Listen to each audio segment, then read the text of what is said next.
study, the Bible study lesson correlates with what kind of like the lesson I'm preaching.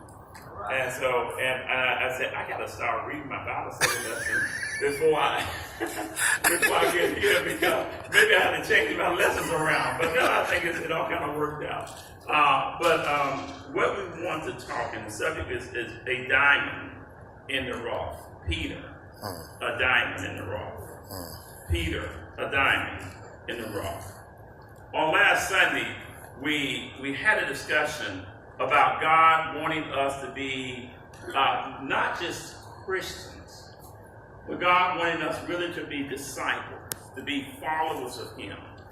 We talked about how the word Christian has been watered down, and everybody can claim nowadays to be Christians, and how we as Christians have to protect that brand.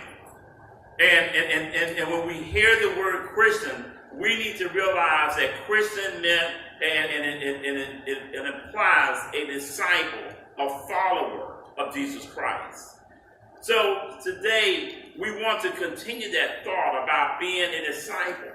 But we wanted to take somebody and the life of someone and to see the boldness of that person and really look at our life and examine our life and find out whether or not are we bold disciples for Christ. The question today is, are you a bold disciple for Christ? Are you a diamond in the rough like Peter? See, the Lord gave us an example of a bold disciple when He gave us Peter. Now you can say, well, a lot of can take some questions about Peter and kind of scratch their head when we talk about Peter. Why Peter? Because I think Peter is an example of an apostle or a disciple that we can all relate to.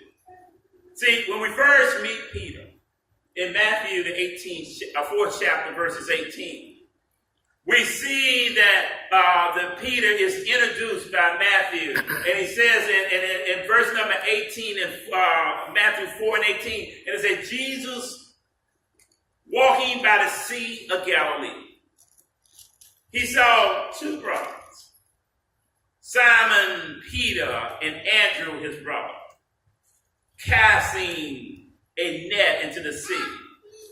They were fishermen. Now you have to understand that here Jesus was coming along, and Jesus saw these men, and there had to be something that attracted Jesus to these men. Was it because these men were out there working? Maybe because Jesus don't want, and tell a lot of young ladies that are out there looking for a man, and tell like Jesus didn't go and find somebody that didn't have a job. These men were working men. Because what they were doing, they were casting their net into the sea. And He said unto them, follow me, and I will make you fishers of men. Jesus had to see something in Simon, Peter, and Andrew. Now let me tell you something now. I understand in my studies that fishermen back there they were not nice guys. Fishermen would cut you, they will curse you, they will do all kinds of things. They were some of the roughest people out there. But here Jesus walking by the seaside, and he see this unpolished man. And he went to him and said, come and follow me, and I will make you fishers of men. Some reason Jesus wanted to take this unpolished Peter, this unrefined Peter.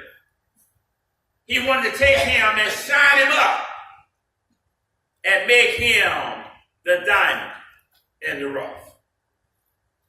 See, what were some of the attributes and what are some of the things that we can emulate like Peter? Why can't we be kind of like Peter? Well, what did Peter do? that makes us look at him as being a diamond in the rough. I'll tell you one of the things that Peter did, and his attributes. Peter had an I can attitude. Peter had an I can attitude. Peter didn't say, let me think about it. Let's see whether that's going to work. Peter jumped out sometimes. And he did some things that we sometimes would be scared to do. Like the reading that we read this morning. Let's look at Matthew the 14th chapter. Let's look at Peter in Matthew the 14th chapter and see about Peter and what he did. See, some reason the Lord used Peter. And I don't know why the Lord used Peter the way he used Peter. But I would tell you that Peter, with that I can attitude, can teach us a whole lot of lessons. So after Jesus had fed the 5,000, and Jesus had called his disciples to go, and he told them to go. And he was going to get rid of them. He was going to let them go and deal with them. He told them to go and get on the ship.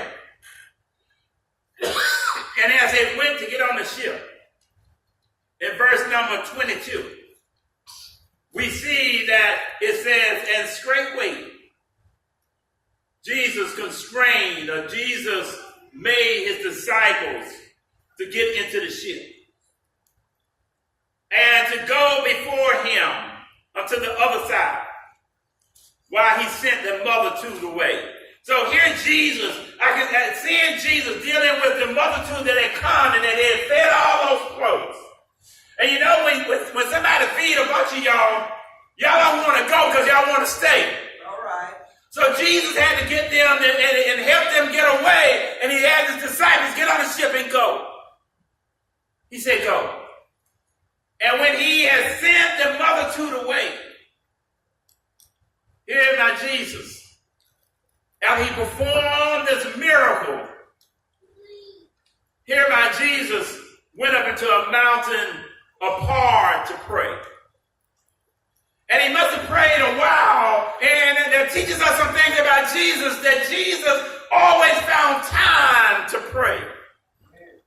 Jesus found time to escape from the hustles and the bustles of the world. And he would go and he prayed. And he must have prayed because the evening came and he was still praying.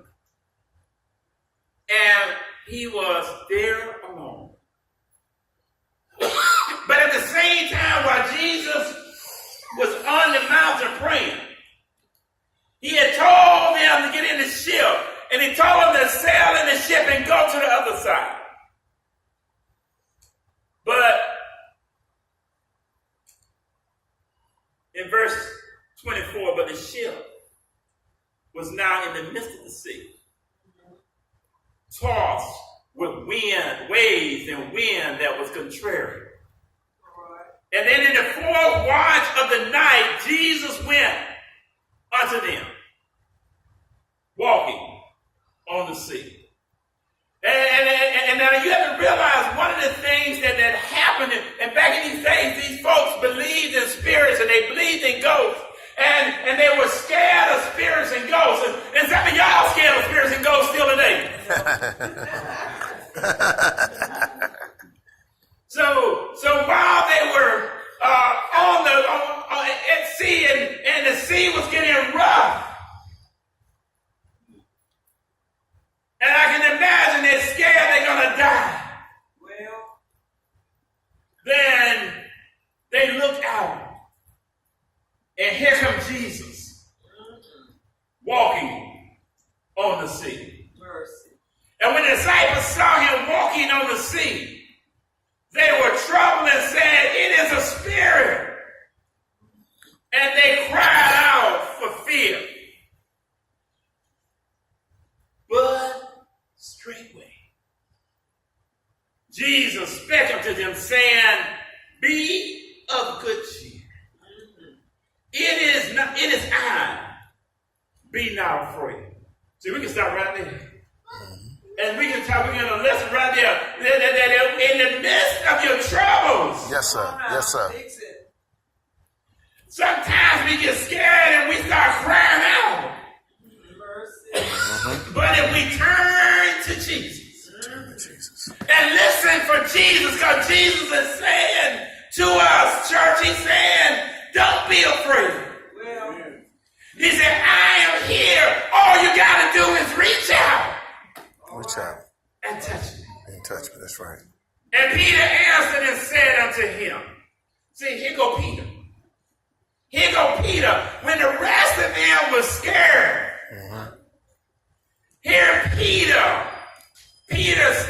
decided to answer and said, he was the first one to answer and said, Lord. Now, you know what? I would have said, Lord, save me. Mercy. But Peter said, Lord. He said, if it be thou, thus, bid me to come unto thee on the water. Peter had an I can attitude. Peter was saying, I can, Lord, he didn't doubt. He saw the Lord doing it. All right. And Peter said, I can do it also. Yes. Lord, let me come and walk with you. But my question was this a rash act or was this a fearless spirit? I tend to say that Peter had a fearless spirit. Peter was fearless. He did not worry about what could happen to him initially. Peter would step out. And sometimes Christians, we got to learn to step out. Well, we got to stop being fearful and become fearless like Peter was at this moment. Somebody told me to learn to swim. You must first get into the water. All right. And Peter, in order for Peter to walk on the water, Peter had to first step out on the water.